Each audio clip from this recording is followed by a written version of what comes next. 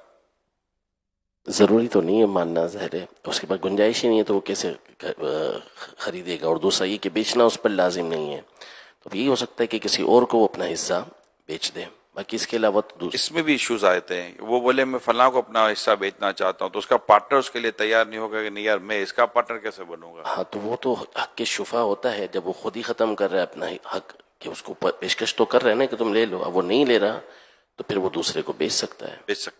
ٹھیک ہے. نادر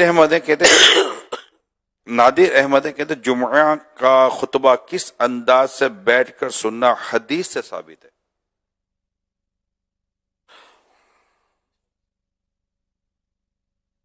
خطیب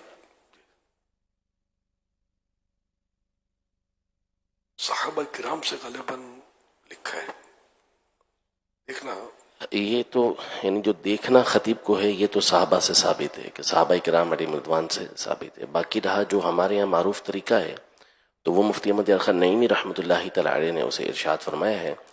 تو ظاہر یہ کہ آپ نے بزرگوں کا ہی اسے ارشاد فرمایا ہوگا. باقی کسی حدیث میں باقاعدہ کس طرح سنا کرتے تھے یہ ہے کہ نبی پاک صلی اللہ علیہ وسلم جب بھی کوئی گفتگو فرماتے تھے تو صحابہ کرام علیہ رضوان اس ادب کے ساتھ سنتے تھے کہ اگر پرندے بھی اوپر آ کر بیٹھ جائیں تو وہ بیٹھ سکتے تھے، یعنی اتنے سکون و اطمینان سے وہ بیٹھے ہوتے تھے. اور خطبہ بھی نبی پاک صلی اللہ علیہ وسلم کا انہی تعلیمات کے اوپر مشتمل ہوا کرتا تھا. اب اللہ عالم باقی اور کیا انداز ہے بیٹھنے کا یہ معلوم نہیں ہے. یہ اصل ایک طبقہ ہے، ان کو خود پتہ نہیں ہوتا حدیث کس کو بولتے ہیں.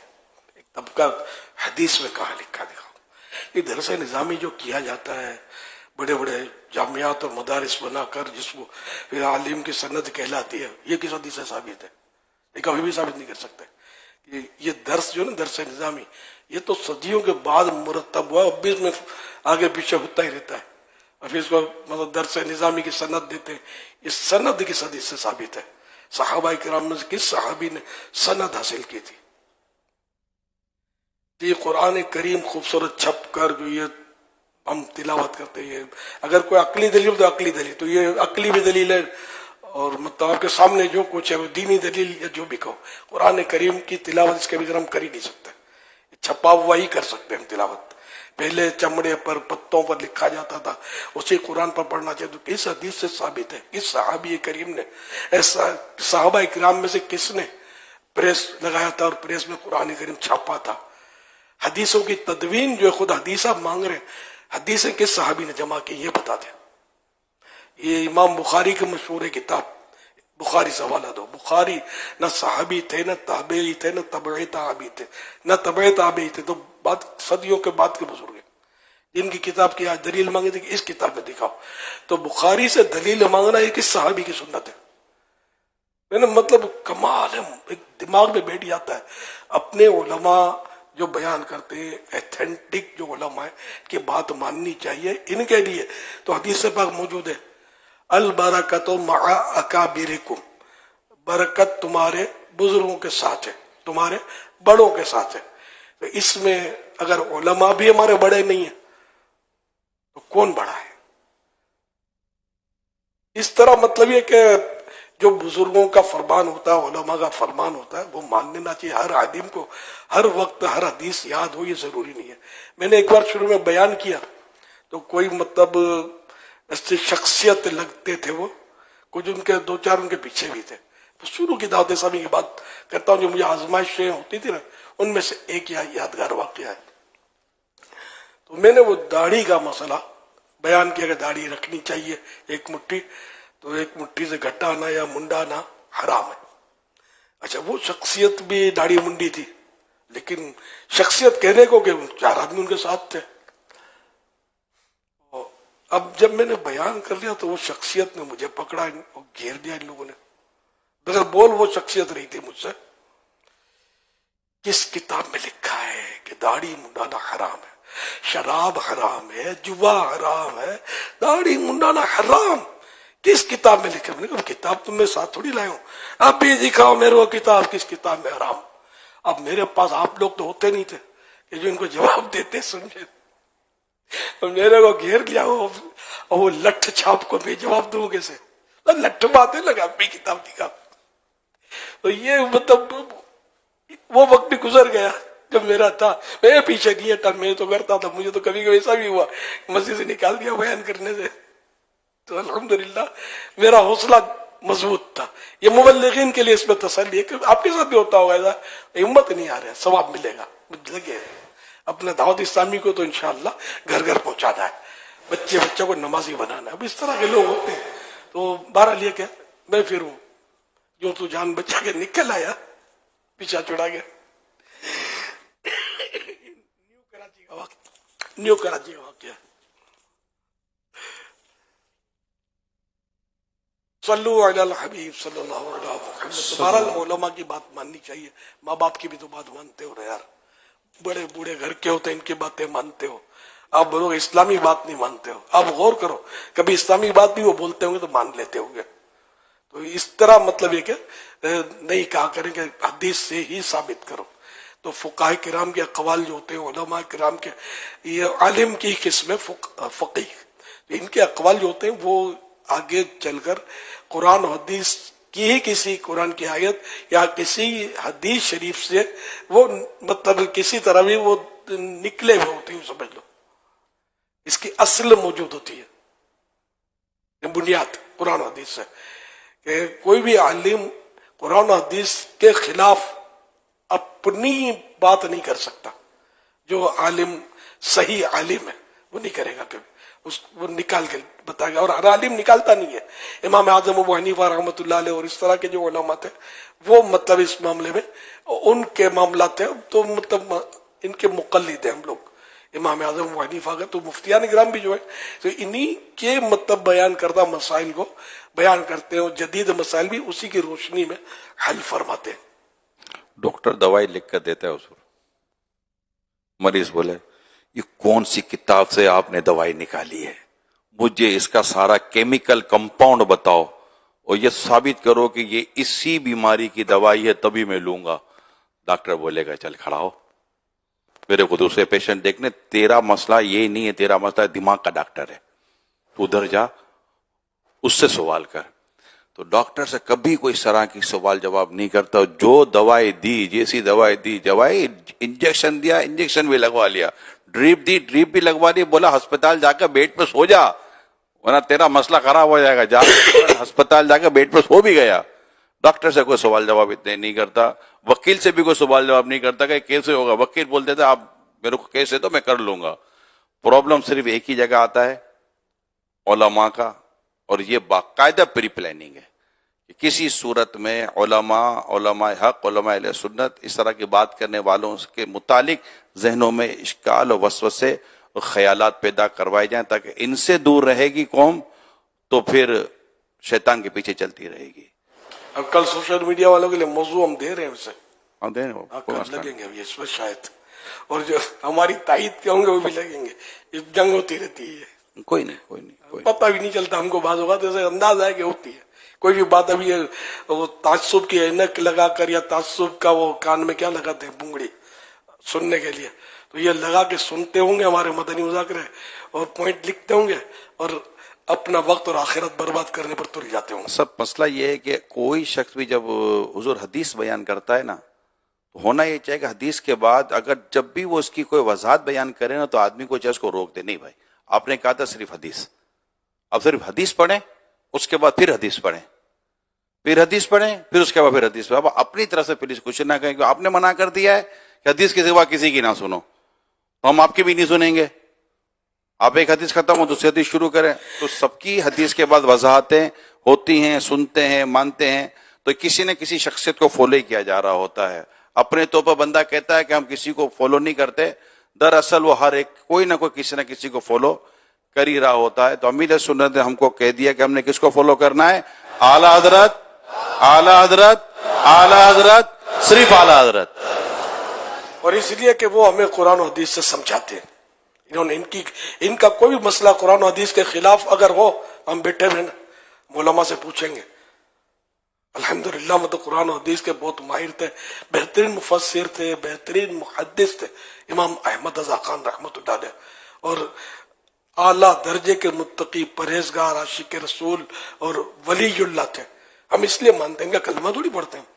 یہ سرکار سے محبت کرتے تھے، اولیاء کرام سے، صحابہ سے، اہل بیت سے محبت کرتے تھے، اس لیے ہم ان کو مانتے ہیں. That's all. ہمارا معیار یہ ہے، ہمارا کوئی خاندانی رشتہ تھوڑی ہے. صلو علی الحبیب صلی اللہ علیہ وسلم.